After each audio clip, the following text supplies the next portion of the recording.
जब विकास एजेंडे में नहीं होता है तो फिर सरकार कुछ कर नहीं सकती। याद करिए, कासगंज जनपद का निर्माण 2008 में हुआ था। 2008 में बहुजन समाज पार्टी की सरकार थी। उसके बाद 5 वर्ष समाजवादी पार्टी की सरकार रही। बहनों और भाइयों, पुलिस लाइन जो पुलिस की व्यवस्था की बुनियादी आवश्यकता होती है, इसके लिए न जमीन दी गई न पैसा दिया गया। और केवल कासगंज नहीं, उत्तर प्रदेश के लगभग 12 जनपद ऐसे थे जिनमें जिला मुख्यालय नहीं थे, पुलिस लाइन नहीं थी, डीएम और एसपी भी किसी ब्लॉक में बैठने के लिए मजबूर होते थे। बुनियादी सुविधाओं के अभाव में कैसे 25 करोड़ जनता की कोई सुरक्षा करता। लेकिन आज उत्तर प्रदेश पुलिस देश के अंदर एक मॉडल के रूप में देखी जा रही है। एक मॉडल के रूप में आधुनिक सुविधाओं से युक्त, हर प्रकार के संसाधनों से युक्त। और माफिया का तो काल ही बन गई है पुलिस। अब माफिया पैरेलल, एक समानांतर सरकार नहीं चला सकता, किसी गरीब की प्रॉपर्टी पर कब्जा नहीं कर सकता, सज्जन शक्ति को प्रताड़ित नहीं कर सकता, बेटी और व्यापारी की सुरक्षा पे सेंध नहीं लगा सकता है।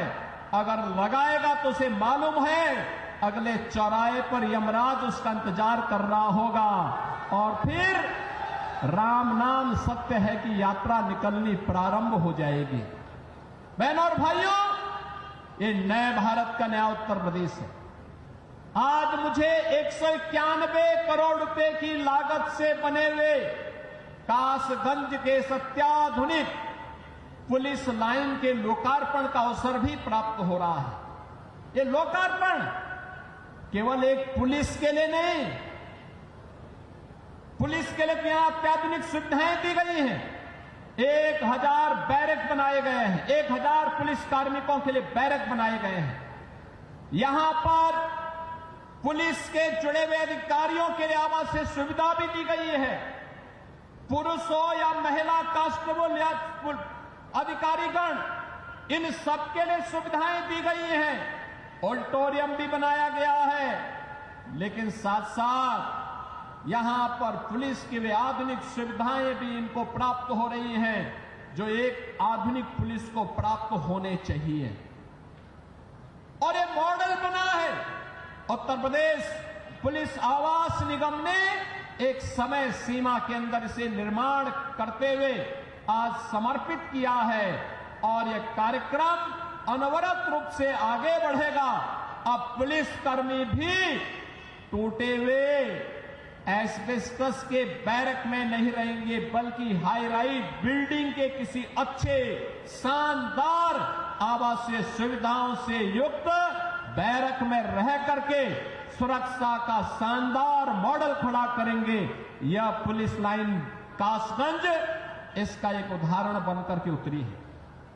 मैं इस अवसर पर उत्तर प्रदेश पुलिस को, उत्तर प्रदेश पुलिस आवास निगम को और कासगंज पुलिस को हृदय से बधाई देता हूं जो इन सभी सुविधाओं का लाभ आज यहां प्राप्त करने जा रहे हैं।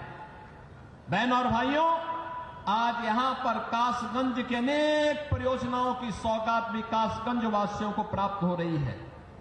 मुख्यमंत्री कंपोजिट विद्यालय का शिलान्यास, याद करिए, मुख्यमंत्री कंपोजिट विद्यालय, यह शिक्षा का एक मॉडल बनने जा रहा है अटल आवासीय विद्यालय की तर्ज पर।